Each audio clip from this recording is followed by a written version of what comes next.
going to the chapel and we're gonna get married.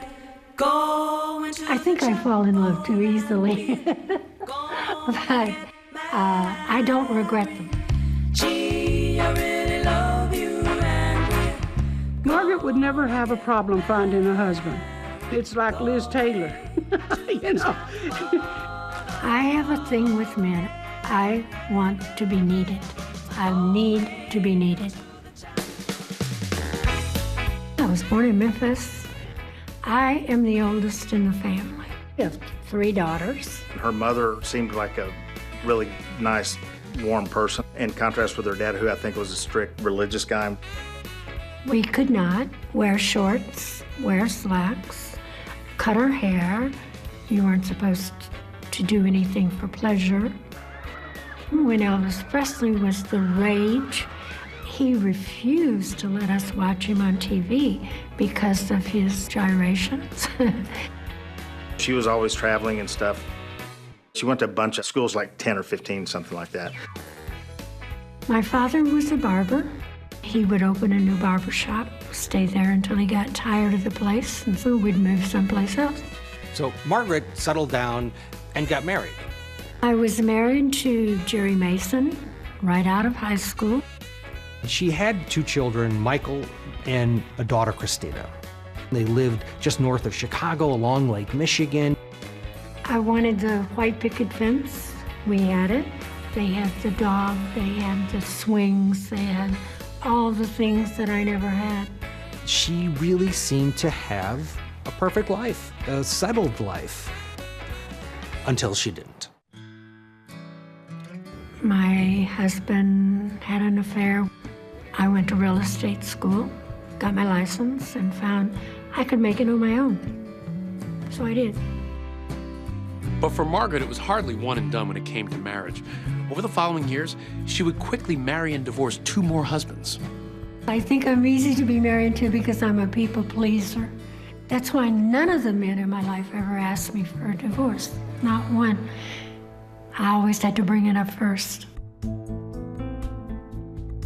By 1981, Margaret was looking for a fresh start in life, so she moved to Las Vegas, where she got married and split up with husband number 4. But just 4 months after the divorce, she decides to roll the dice again and marry wealthy Vegas realtor Ron Rudin. There are a total of 8 combined previous marriages, but from the beginning, it looks promising. The thing that I liked the most about Ron was he had a very dry wit, and he was fun to be around. Did you want to hear he was the best lover I ever had? They made a dynamic, good-looking couple. By all rights, they should have had a wonderful life. For Margaret, she says everything darkened when she moved into Ron's house, which was located right behind the strip mall and his office. She did not know that the house had not been renovated since Peggy's suicide. One night, he said to me, quietly, "What would you say if I told you I murdered Peggy?"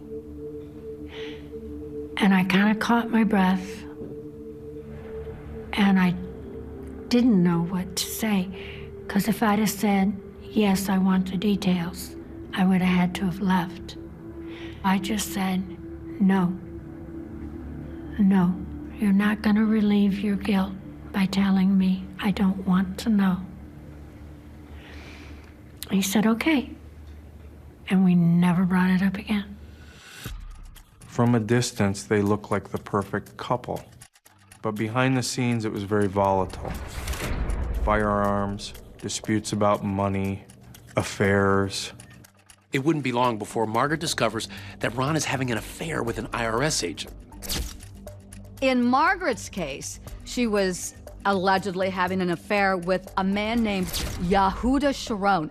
He claims to be a former officer in the Mossad, which is Israel's intelligence agency. We weren't having an affair because I was married. If I hadn't have been married, he wasn't my type. Sharon also denied there was an affair, but the mutual jealousy and suspicion all came to a head one night when Margaret says she overheard Ron talking to a woman that he dated before they got married.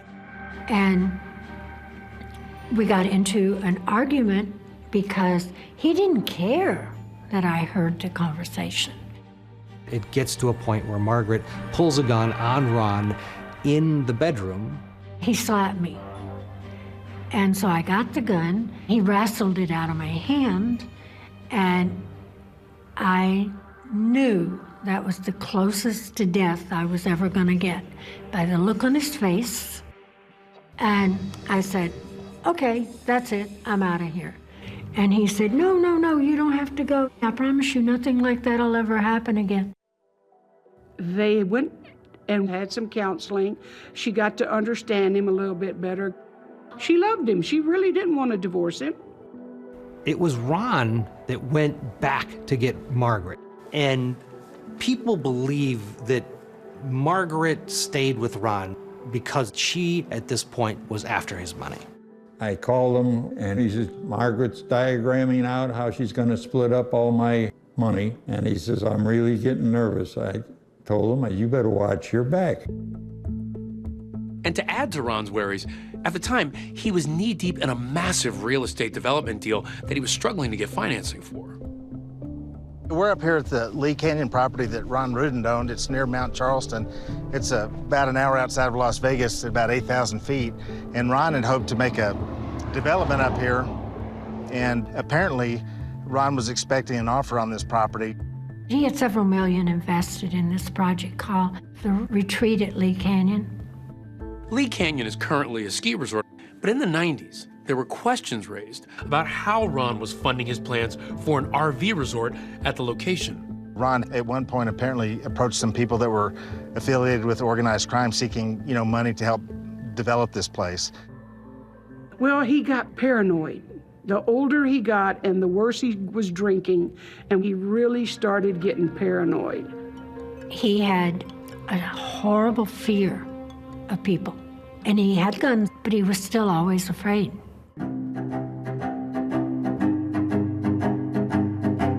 Maybe he thought an ominous directive he made about his fortune was about to come true.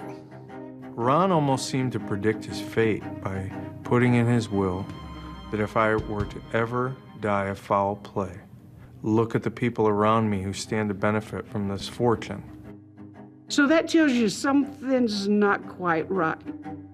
What would make a man have his attorney draw up a directive that says, in the event that I die under any strange circumstances, my death is to be investigated thoroughly? I think he was frightened.